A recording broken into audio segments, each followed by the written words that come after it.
Now the seller, when he drove the van to me, told me that he thought that passenger side brake was hanging up, but I'm pretty darn sure it's actually the driver's side that's causing the issue. That's obviously still quite hot. I just took it, was gonna bring these little attachments to Dave at Good as Old, which is just something I forgot to drop off. Where are they now? Right here. This is just something I forgot to drop off to him. They go with the drinking fountain.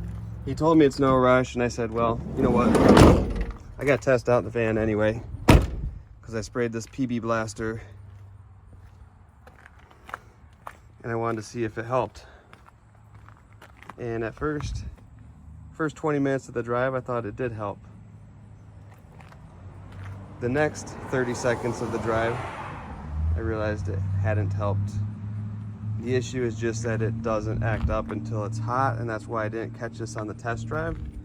I went for a nice, respectful test drive.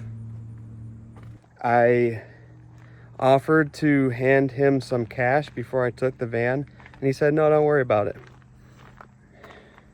Once again, this is something I mentioned in a previous video. Don't let people be too nice, and don't feel like you have to not do what's smart for you to do because someone has been nice. So I think it would have been better for me to say, well, I insist, here's $100. You're not gonna see me for 20 minutes to half an hour. I'm a serious buyer. I have cash in hand. I'm not here wasting his time. I have every intention to buy the van if it is simply what he described it to be, which is body is rusty, frame doesn't have issues, the van doesn't have issues, except for the tires have a flat spot because it sat for a year. I'm here with his asking price. Actually, I'm here ready to have his asking price tomorrow. I looked at it on a Sunday, so I was able to take out $500 from the ATM, not his full asking price. But I have cash in hand. I'm a serious buyer. I'm ready to pay his asking price tomorrow if it all checks out, if it's simply what he described it as. There's no reason for me to feel bad about taking the time or using the gas required to take it for an adequate test drive. Because if that adequate test drive shows that it's not as described, which it would have, then there's no reason for me to feel bad about discovering that or what it cost to discover it.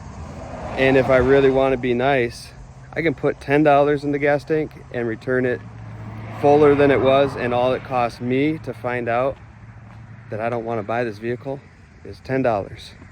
And then he definitely has nothing to complain about, because it's not that he would have, I'm not saying that, not that he would have complained about it anyways, but then he definitely has nothing to complain about, and I have nothing to feel bad about because I brought it back fuller on gas than when I left. So this is something I will learn from. Next time I buy a vehicle, don't take it for a 10-minute test drive, a 5-minute test drive, just up to 70, one exit, down, turn around. Take it up to 70, hold it there for 20 minutes, and make sure that something doesn't start to show up 20 minutes into the vehicle running. And that's just my inexperience with vehicles. I didn't realize, I thought, hey, if it goes up to 70, it feels good, it's good. And nothing's going to develop unless it, is just completely coincidental and it develops 20 miles later or 200 miles later or 2,000 miles later. Now I know there are things that could show up 10 minutes into the drive, 20 minutes into the drive that did exist already.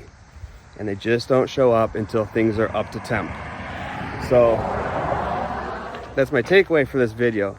Fortunately, I was able to say it in a relatively short time period compared to others. Thanks for watching. Hope it helps you in your next car buying decision or your next business decision in general, because I'm sure it can be applied in other scenarios.